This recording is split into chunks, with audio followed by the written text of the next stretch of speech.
we actually want to get more in depth with the physical Earth changes a little bit later, but for now, I wanted to concentrate on, in your model, you've talked about there are 4 outcomes for people that are on the planet right now.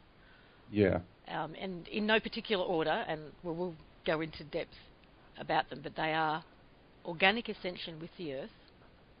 Yeah. We've got your galactic family turning up and taking you home. Yes. We've got a group calling itself the Galactic Federation who will come and offer to take you off-world. Yep. And we've got staying with the Earth and perishing in these Earth changes. Yes. So I'd like to start with the one that I think has the biggest answer, which is the idea of your galactic family coming and picking you up and taking you home. Yes. Who is our galactic family? Why do we have a galactic family? Where is home? All right. To answer that question comprehensively... I said it was a big one.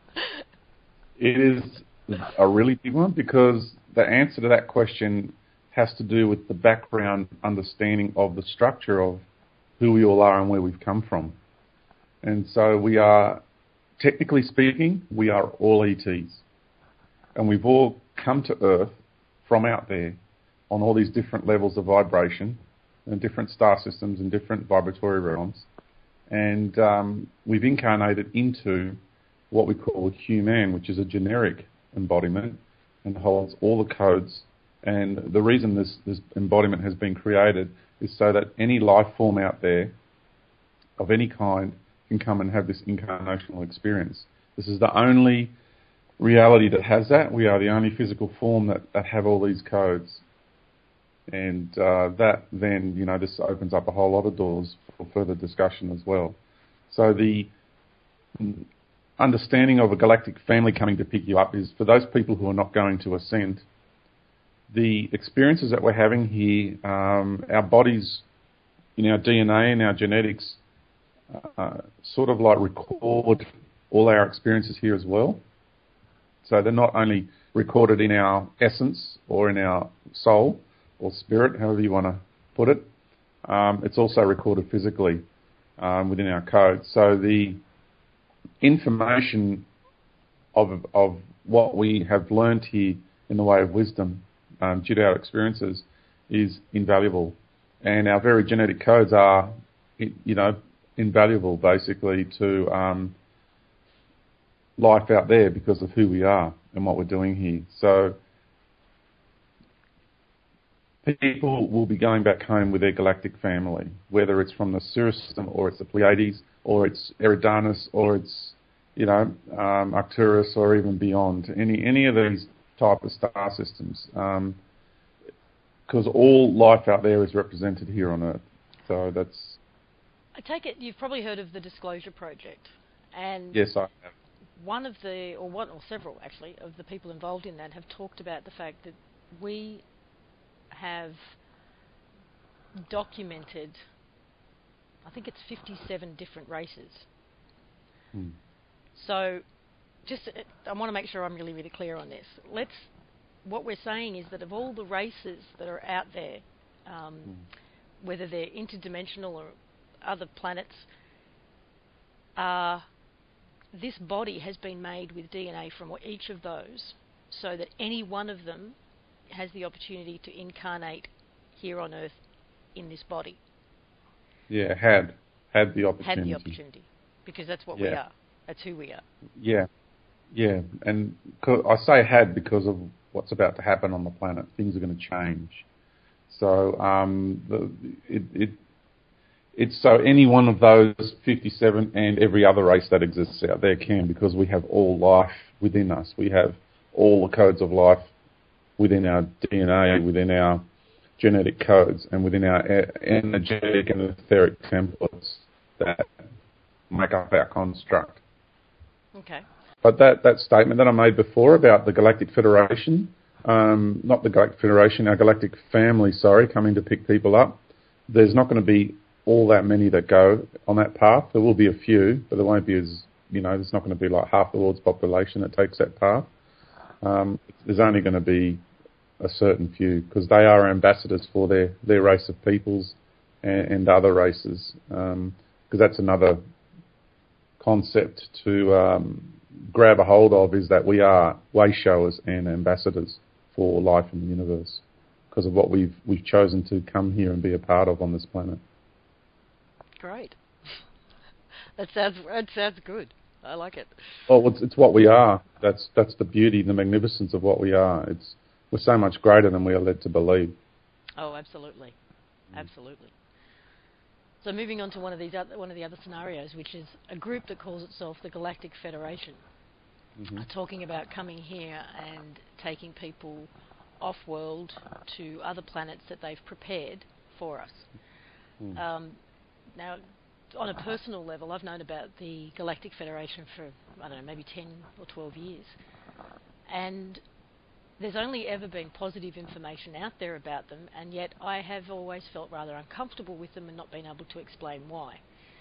And in the past 12 months, I've been receiving email updates from probably one of the more public figures who claims to be in touch with this Galactic Federation.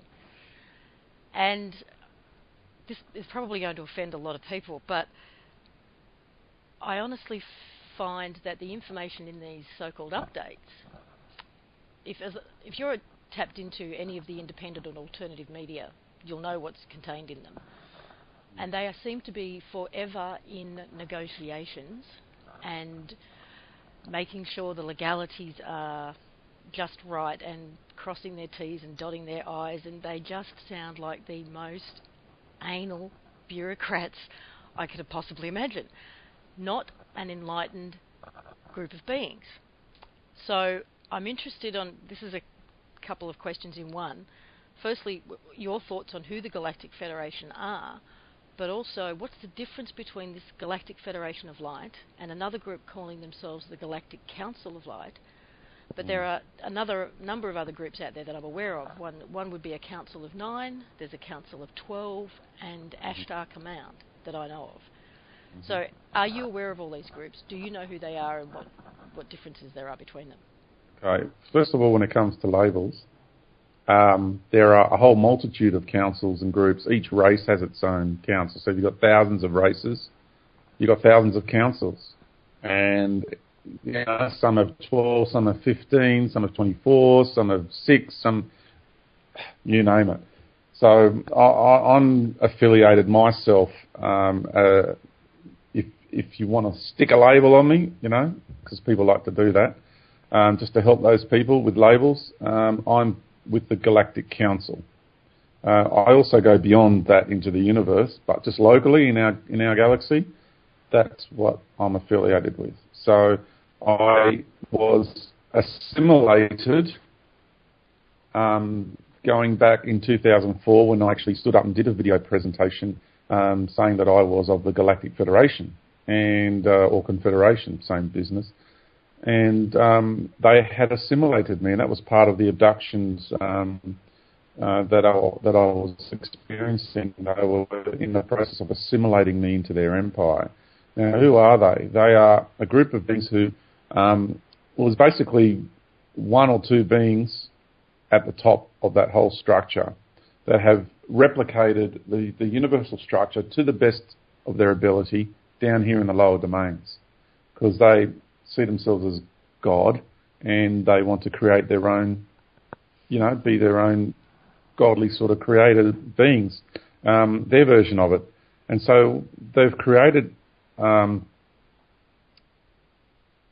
multi-dimensional structure. It's not multi-dimensional, it's multi-octave within the realms of the third and fourth dimension, because they cannot breach up into the fifth dimension. And then that structure is explained in my video. I can't go into the detail of it here, it would just take too long. So they've created their own light bodies, and it's of a synthetic light structure. It's not organic in nature. They have their own spiritual hierarchy, their own angelic groups and councils, and it's a whole multitude of the spiritual hierarchy they have created. And they've assimilated into their structure this paradigm, this reality, many thousands of extraterrestrial races. And they truly believe that they are part of the actual structure of the universe. Yet they are contained within this smaller paradigm of reality. they don't see that, because when they're in the lower vibratory realms of that structure and they look up, they see these beings of light up there and they think that that is it, and it's not. True life goes way beyond that. And so they have managed to fool many, many beings and many, many races. And it sounds incredible, I know, but it's taken me a lifetime of experiences, and I've had some really awesome ones, including in 2003 going up through the dimensions of our universe and seeing life for what it truly is. So I'm speaking from experience, and I'm not regurgitating other people's work, so that's another point I'd like to make. So this information I'm sharing with you is because I've taken the journey, and I've taken many journeys, and I've dealt with these beings, and I went through the humility and the embarrassment and the pain and the suffering, and at times the wonderment and the egoic trip of being a part of this Galactic Federation, because that's what they feed on.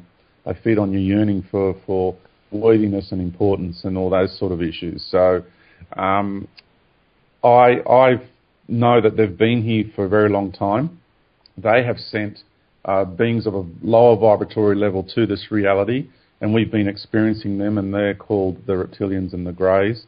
And higher up in their hierarchy, they have stolen the genetics of many races, and they present themselves as beautiful, angelic-looking beings. And it's important to realise that there are beings out there who present as beings of light and ascended masters and what have you, and that's what the New Age movement is all about.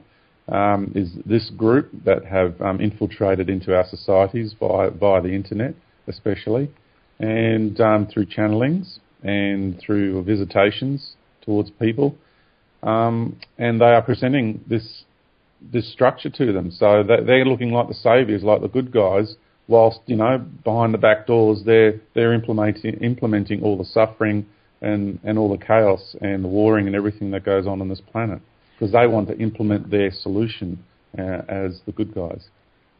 So let me just see if I've got this. We've got most people, well, when I say most people, no, it's not, but a growing number of people, put it that way, are becoming aware that there is a negative agenda on this planet, and the groups that are known of, or the group that is known of as the Illuminati, or the New World Order, is not just conspiracy theory. These guys, or this group exists. That's fact. I've dealt with them firsthand as well. They've taken me, and I've had meetings with them, and they really don't like me. Like, they really don't like me. I can imagine.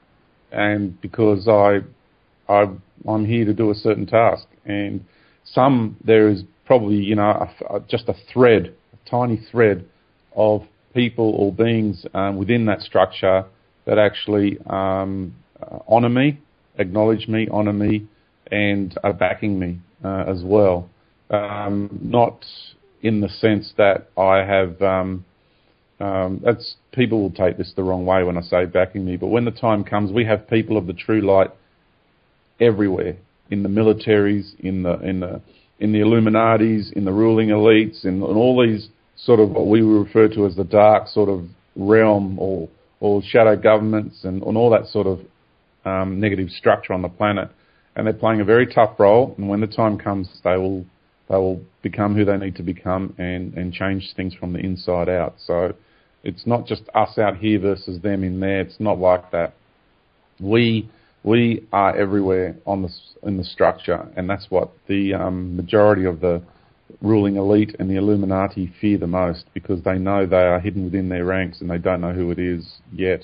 Some may have been exposed, but really they don't know. And things are just changing from the inside out, and they can't stop it. They are absolutely terrified right now because their grip over this reality has been lost. They have lost it.